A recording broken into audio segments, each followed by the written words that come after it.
El president de la Generalitat, Salvador Illa, ha inaugurat el nou curs des de l'Escola Salvador Dalí de Figueres i ha arribat a les 10 del matí acompanyat per l'alcalde Jordi Masquef i la consellera d'Educació, Esther Niubó.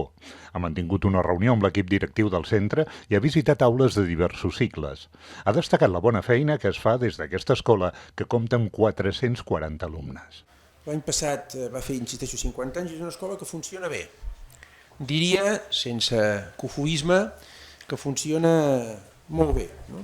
Com tantes i tantes de les escoles de Catalunya, d'arreu de Catalunya, no? És una escola que acull nois i noies de Figueres, nascuts aquí a Catalunya, i nois i noies que pertanyen a famílies que han vingut a Catalunya a treballar i a millorar la seva vida i també a treballar i a millorar Catalunya, no? I els acull, és una escola inclusiva i ho fa amb uns criteris educatius d'alta qualitat, d'altíssima qualitat, no?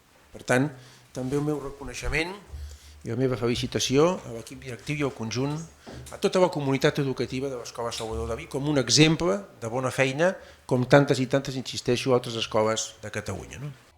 Illa ha recordat que una de les novetats del nou curs és la prohibició de l'ús dels telèfons mòbils a primària i ESO.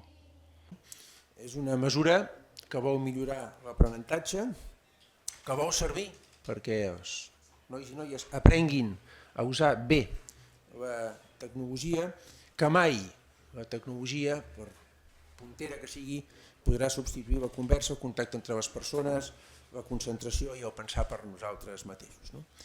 El president també ha avançat que el govern proposarà un acord amb l'Organització per a la Cooperació i Desenvolupament Econòmic per millorar els resultats educatius. De fer un acord de col·laboració amb l'OCDE, l'Organització per a la Cooperació i Desenvolupament Econòmic, que agrupa més de 30 països, i que és qui organitza, qui gestiona les proves PISA, no?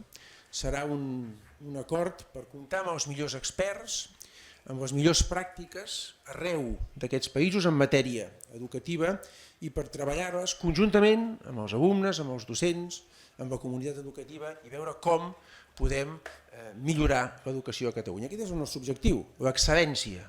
Avui a Catalunya han començat el curs 1.600.000 alumnes, atesos per uns 83.000 docents.